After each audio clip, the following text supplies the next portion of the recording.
Welcome. I'm pretty excited about today's project. It involves one of my favorite older Macs. Sitting right there in front of the PowerMac G5 is my 733 megahertz G4 PowerMac Quicksilver. I really love that computer. And today we're going to do some upgrades. I'm going to change the graphics card to go to a 64 megabyte VRAM graphics card as opposed to the 32 that's in there currently. I'm going to change the PCI card. The only PCI card I've got in is USB 2 FireWire. It has an internal FireWire port which I have plugged into an SSD that's the boot drive for my Leopard installation. I'm going to swap that out with a different version that is powered by Molex power.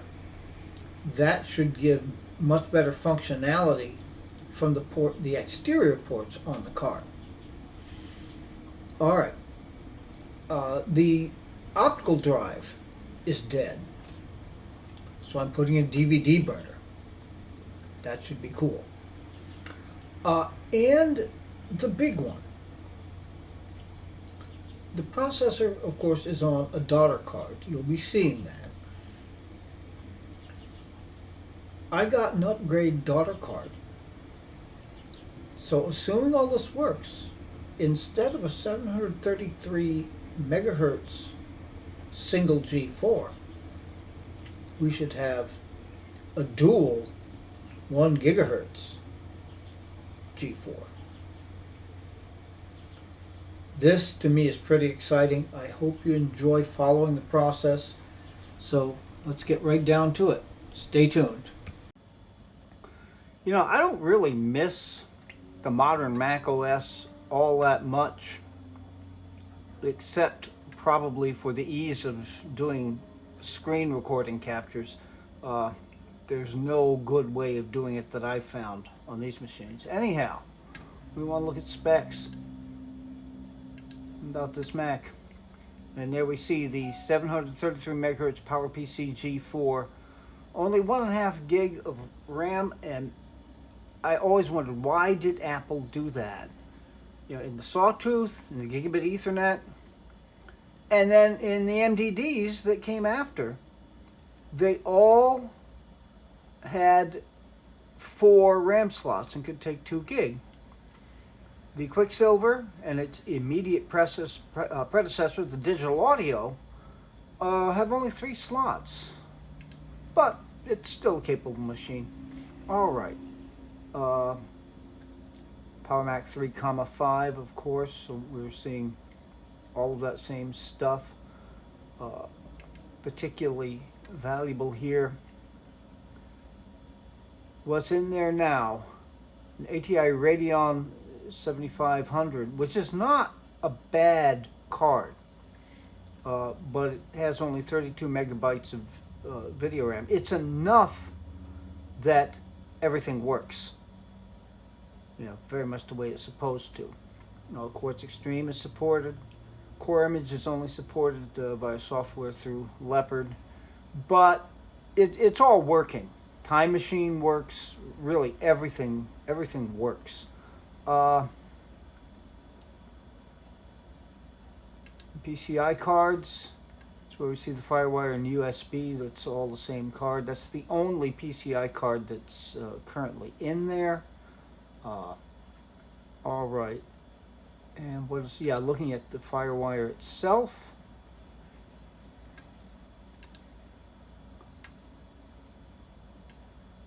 And this is what you're seeing here's information. Leopard FireWire is the boot disk that is connected via that internal FireWire port that the PCI card adds.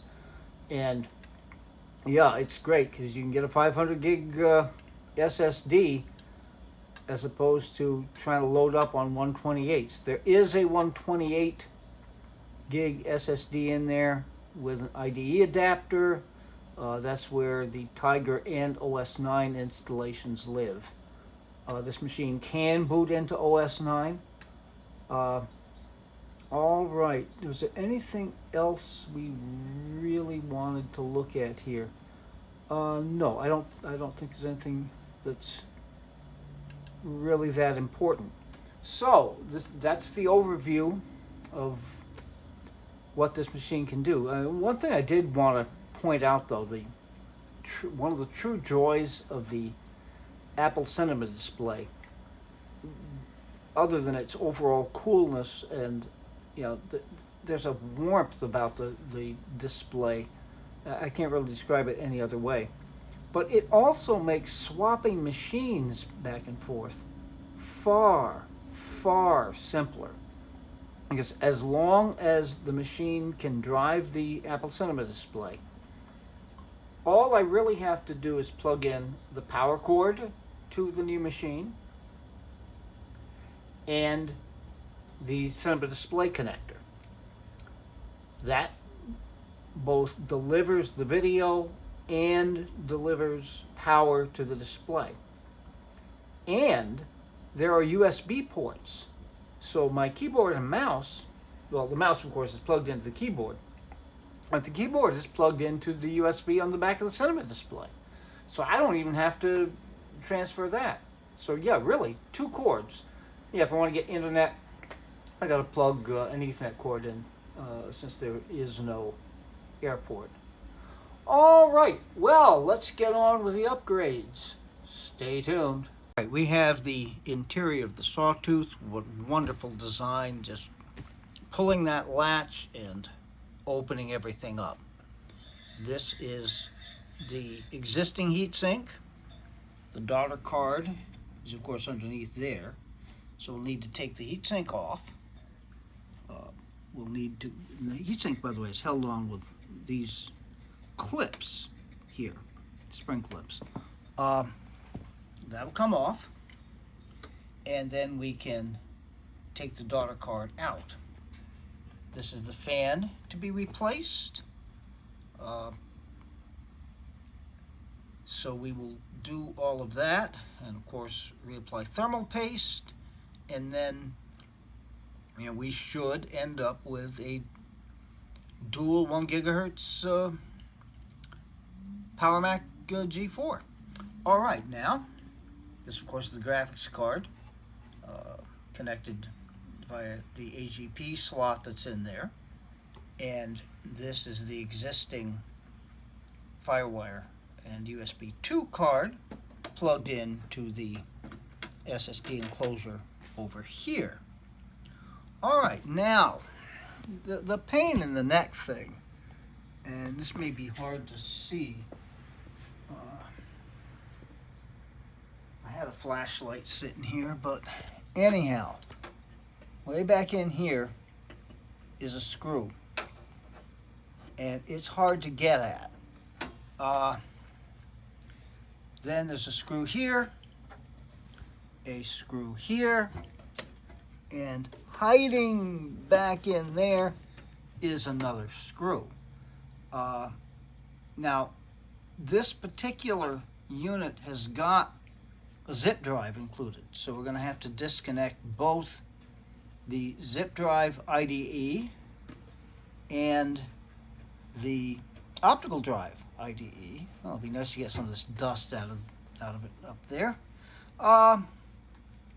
And then the Molex 2. That screw is going to be a pain in the neck. But, as in earlier videos, you don't need to watch me doing the unscrewing of screws. So we'll be back soon. Okay, just a quick clip. That top screw, the one that is recessed far in there, is out. Now, where this was a problem, the only screwdriver I have that would turn that is this one. And it's not long enough. I couldn't get anything like enough torque to get that thing to turn. Two things finally did it. One, perhaps the most important thing in my toolkit, liquid wrench. Drop a liquid wrench in half an hour of letting that work in, and I still couldn't turn the screw.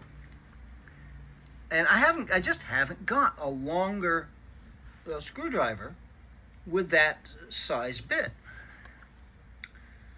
All right, so I put that in, grabbed the end of it with the pliers, and pushed and twisted, and since I was holding on to the pliers outside the case, there was sufficient torque to get it to turn, and once it started turning, it was very easy. Oh, life with old computers. Okay, be back soon. Well, getting the Molex connector off for the optical drive really wasn't bad at all. I could not, for the life of me, get the darn thing out of the zip drive. Now, fortunately, the zip drive, as I was trying to pull the Molex, the entire zip drive pulled right out of the right out of the sled here. Now, the worst case scenario, if I break the zip drive, it's not going to be a huge loss. These things didn't ship with zip drives. Since it's there, I want to keep it, but I don't even have any discs to test it with. I don't even know if it works anyhow. Well, okay, so I've got 4 screws now to take off. That should free the old and dead optical drive, and then the new one goes in. All right, so I think I'm going to do all of that and probably try to get the thing put back together before we move on to anything else. At least get this portion of it put back together. So stay tuned. This is the DVD burner. This is the original optical drive. You will see that the DVD burner is not as long. So when I pushed the drive all the way into the enclosure, the mounting holes didn't line up. Now, I hope that if I just push it in far enough so that those holes line up, then screw it in, that I'm still going to be able to connect it. Because they line up here, it simply, the IDE and Molex connectors will be a little bit further in. That shouldn't be a problem. Well, we'll find out, won't we? Needless worry, I just pushed the thing in with somewhat more force, and then the holes lined up, the screws went in, so we should be fine. Now to get the zip drive back in and this darn sled screwed in there. iFixit says this is easy. And you know, it's not that hard, but yeah, I tend to think if I had been doing this when the machine was 5 years old instead of, what, 18, this wouldn't have been nearly as much of a problem. Okay, so hopefully the rest of it will, you know, get this drive sled back in there with no more issues. Okay, I had to try to show you this. I don't know how well you can see it. That recessed screw, that was such a pain to get out. I could not get both hands in there so that I could hold the screw in place while putting the screwdriver in and tightening the screw. I finally got it, believe it or not, by cutting a small piece of duct tape and duct taping the screw to the screwdriver so it would stay on, and I put it on and I tightened it. And right now that tape is still there. I'll try to find a way to get it off, of course, but which I think I can do with needle-nose pliers. But good gracious Lord, it's never easy.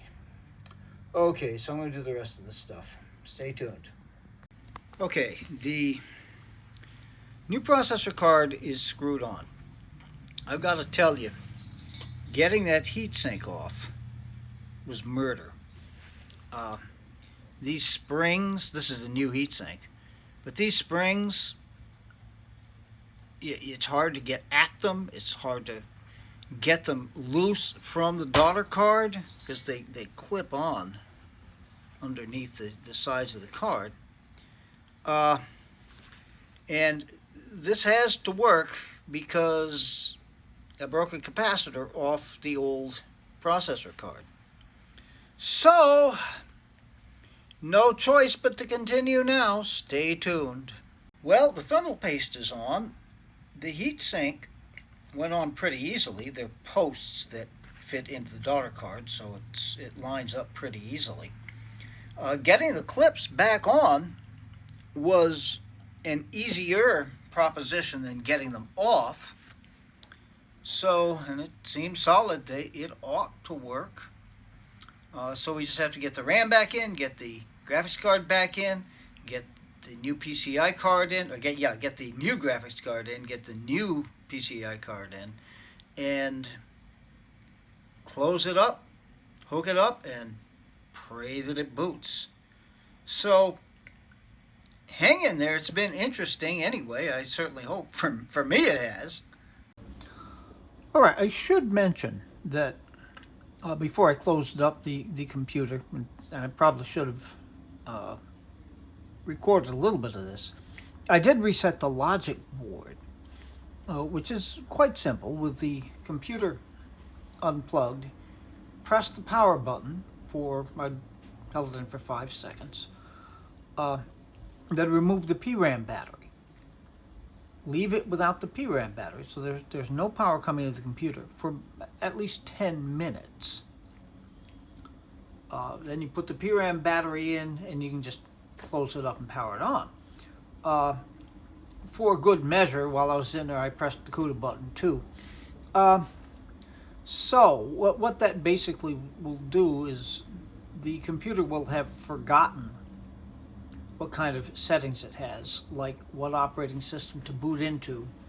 So I'm going to hold down the old Option key, and we're going to boot into the boot manager, we hope. Assuming this all works. Well, we got a chime. That's a good beginning.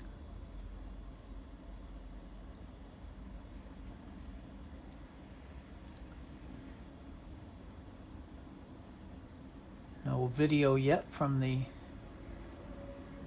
new graphics card, and here we go. Okay, yeah, it is ready to boot into Leopard, so I probably didn't need to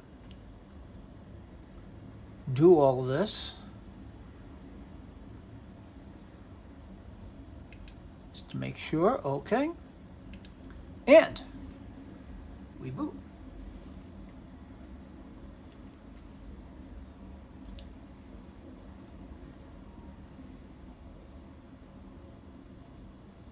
All right, well, this is moving along pretty quickly. And here we are on the Leopard desktop. Computer's clock, of course, they took the PRAM battery out and left it out for, actually, for like 20 minutes. All right, let's see what about this Mac is telling us here. Dual 1 gigahertz PowerPC G4 and 2 megabytes of L3 cache per processor. Okay, we're looking good. Let's have a look down to the graphics and displays. ATI Radeon 9000 Pro. 64 megabytes of video RAM. That's what we were looking for. Disk burning. Aha! We see our HP DVD writer. So we can read and write CDs, read and write DVDs. Everything's looking good. The two drives are in there, the two partitions on the smaller drive, and then Leopard in that Firewire enclosure. Well, it would appear that everything has worked and worked exactly the way it was supposed to work. Isn't that a nice thing? All right. All right. That graphics card again. Oh, that's the Firewire bus. Okay. And USB. There's the USB high-speed bus. That's USB 2.0. Back in the day, that was high speed, of course. Okay, then. We seem to be working now. I think this video has probably gone on long enough. I can do a little testing with how things work. I would assume that we're going to get better performance on YouTube, definitely, with the 64 megabytes of video RAM now as opposed to the 32 we had. And, you know, with dual 1 gigahertz, that's a... so many of the applications are really only making use of one processor anyway. But yeah, the 1 gigahertz is a healthy jump, very healthy jump over the 733 megahertz that we had. So, a very successful upgrade. I'm a happy guy, I gotta tell you. Well, okay, so I suppose that's gonna wrap up this video. Be good to other people, be good to yourselves, and take very good and careful care. We'll be seeing you very, very soon.